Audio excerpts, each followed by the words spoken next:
verse 6 to 7. Maririnig na ninyo ang mga digmaan at mga balibalita ng mga digmaan, ngunit huwag kayong mabalisa sapagkat ang mga bagay na ito ay kinakailangang mangyari. Ngunit hindi ba ito ang wakas?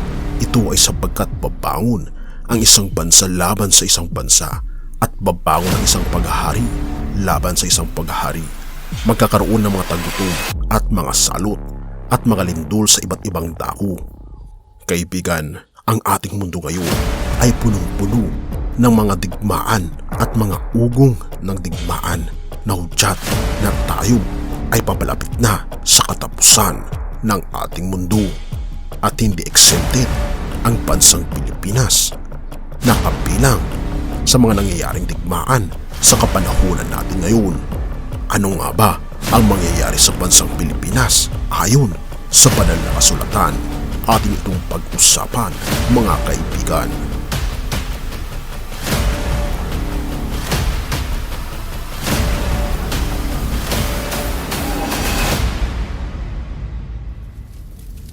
Ukraine versus Russia, Armenia versus Azerbaijan, civil war sa Iran, Yemen at Ethiopia, civil war sa Democratic Republic ng Congo at ang Great Lakes, mga hidwaan sa Pakistan, ang nagpapadyang gera ng Taiwan versus China, Russia versus US, US versus China, China versus Philippines.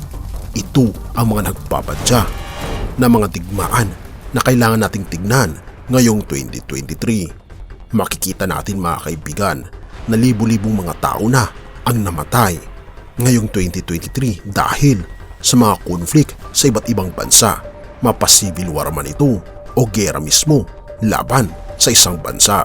At hindi nga exempted ang bansang Pilipinas sa nagpapadya, naggera, at ang pinakamalapit at pinakaposible naggegera sa atin ay walang iba kundi ang bansang China, dahil na rin sa pinag-aagawan na teritoryo ng West Philippine Sea.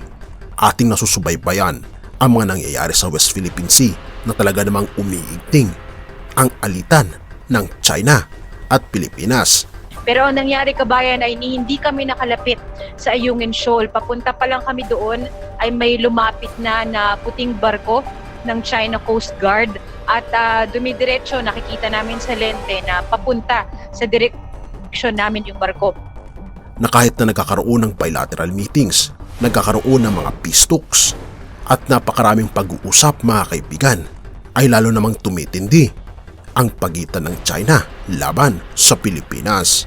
At dahil ang China ay ibinasura na ang US dollars at sumapi na sa Saudi Arabia, makikita natin ang United States na talaga namang galit na galit, dahil nung una pa man, mga kaibigan, ay galit na ang United States sa bansang China dahil ito sa pag-hold ng mga langis ng Europa at United States na nagpataas ng presyo ng petrolyo hindi lamang sa United States kundi sa ating bansa. At ngayon ay itinatapon ng China ang dolyar at pinapalitan ito ng mas tangible na resources na katulad ng langis.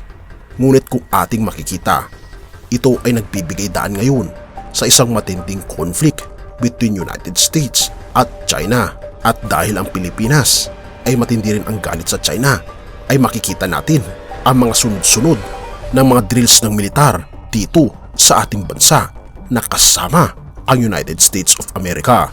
Kung ating mapapansin, nito lamang, mga kaibigan, ayon sa mga ulat ay nagkaroon ng pinakamalaking joint drills sa South China Sea.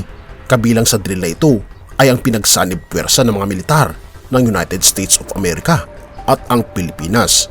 Ika pa dito, mga kaibigan, more than 17,000 troops are involved in the balikatan drills which follow days of military exercise around Taiwan by China.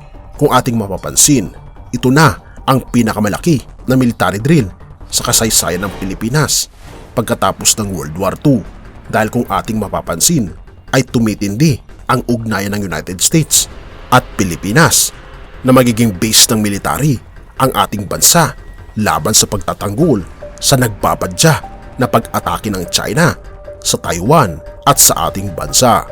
Nagpapakita dito, mga kaibigan, na tayo at ang bansang Amerika ay talaga namang ipinagtatanggol nila ang bawat isa para sa umiigting na sigalot laban sa China. Kaya naman mga kaibigan, dumating sa ating bansa ang libo-libo na mga US Armies upang magkaroon ng pinakamarami at pinakamatindi na joint military exercise dito sa ating bansa.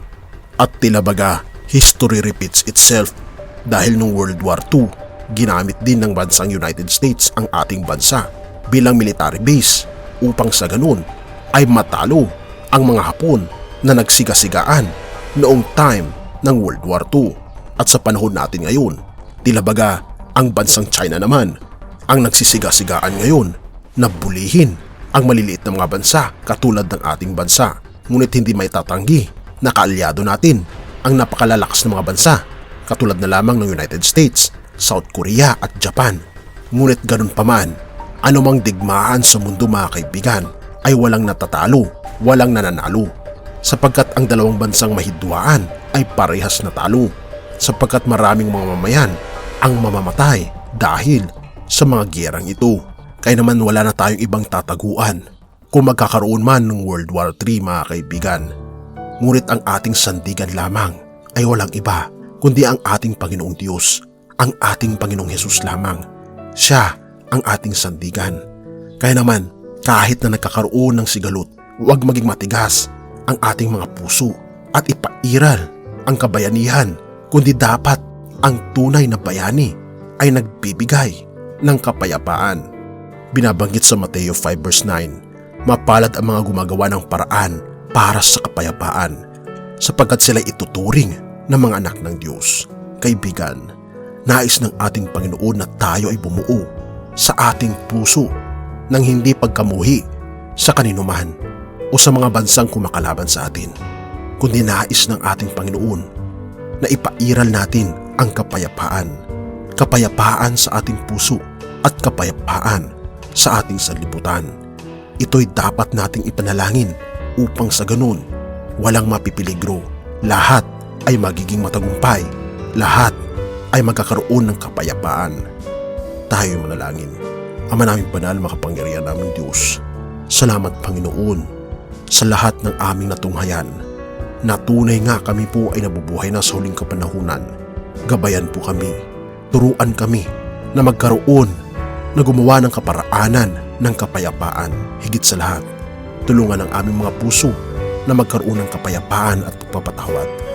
At nawa ang pag-ibig mo ang umiral sa bawat puso ng lahat ng tao sa buong mundo upang hindi magkaroon ng anumang sigalot at matigil na ang mga digmaan. Patawarin kami Panginoon sa lahat ng aming pagkukulang at pagkakasala sa pangalan ni Jesus. Amen.